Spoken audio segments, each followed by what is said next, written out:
You don't have to buy the latest fuel-efficient car to help reduce your carbon footprint. Here are some aftermarket products that you can use to increase auto efficiency and reduce your emissions.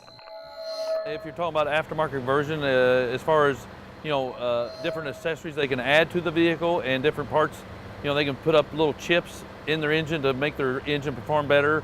All of them are considered aftermarket accessories basically. When you put a performance chip in your engine, it basically helps to make the engine run a little more, give it a better performance to where it doesn't burn as much gasoline. Low rolling resistance tires are a fairly new option for consumers who want to increase their car's efficiency.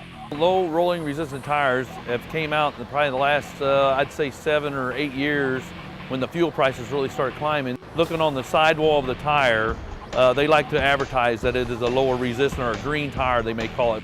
Basically, technology has came a long way in that, where a tire is just basically made with different types of tread rubber to make it roll with less resistance to give you better mileage on the car as far as fuel mileage.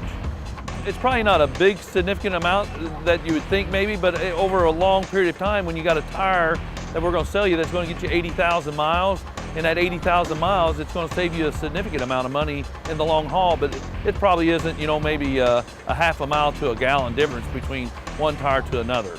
There's a little bit of a cost difference. It's not a huge amount. It just depends on size and tread designs, but it's not a huge, I'd say if it's a 10 to 15% difference between your standard all-season radial versus your lower roller resistance tires. Are there downsides to these tires? The lower the roller resistance, maybe you won't have as good a traction during like a winter like we had this year with the snow and that on the ground, but you got to give up something to get something basically.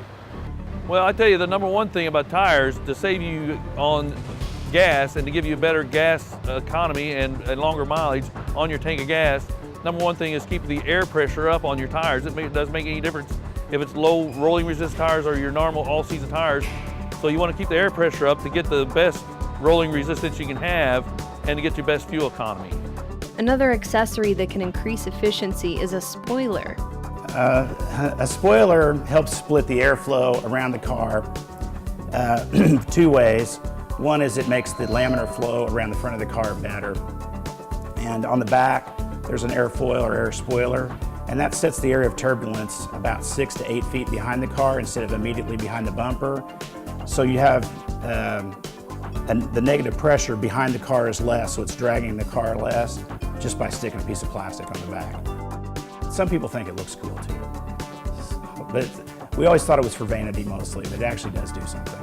Fuel, if your car recommends having the more higher octane gas, you probably should use the higher octane gas to get you the best results in your fuel mileage. It definitely costs you an extra 10 or 15 cents a gallon, but it pays off. You can also convert your car to an alternative fuel source with a kit, such as CNG, propane, or electricity. You don't have to purchase accessories to increase your car's efficiency. Regular maintenance can have a huge impact as well. I always reset my trip meter to make sure I'm getting about the same amount of miles on each fill up, and if that changes a bunch, there's a problem and you should go get it checked. The first time you fill your car with a little hesitation or whatever, most likely it's telling you that the plugs are getting a little fouled and you may have a miss in your engine, and when that occurs, it really does tear the gas mileage up something terrible. That check engine light comes on in your vehicle, it comes on for a reason. When it comes on, it could be just a little vacuum leak or something in your engine. If any type of a vacuum leak causes terrible gas mileage, it's going to put in more fuel than what it's burning, and again, it's going to cause you to lose a lot of your fuel economies. Even an older car can be upgraded to increase efficiency and reduce emissions. Well, the biggest thing about carbon footprint on an old car is the old car has already been built. All we do is clean them up and get them back on the road, and you haven't smelted the steel, you haven't wasted all the man hours and electricity to do things. So we think of them as being pretty efficient in that way. Plus they're pretty. Well, we've actually been developing electronic fuel injection for older engines, and the car in the far background, the 31 Ford, is a 31 Ford with a 53 flathead, which is an upgrade in technology and efficiency. And then we've taken and built a electronic fuel injection for it, which gives it better emissions and better power, better fuel economy, that kind of thing. We often use crate engines. They're brand new engines. They're heavy warranty on them.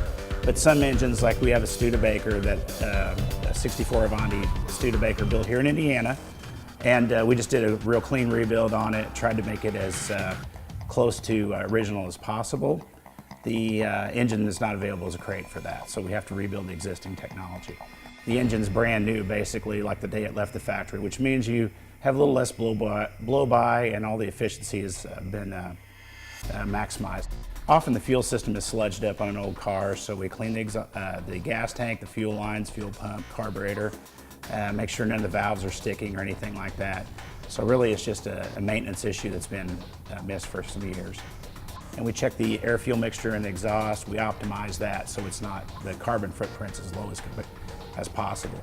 We don't have catalytic converters available for older cars if they weren't brought out with them, because that's an engineered product. Interestingly, if you take a 55 Chevy with an inline 6-cylinder, perfectly restored back to original 55 specs, it meets all emission parameters and it gets about 20, 22 miles to the gallon, and it actually looks pretty as opposed to a modern car.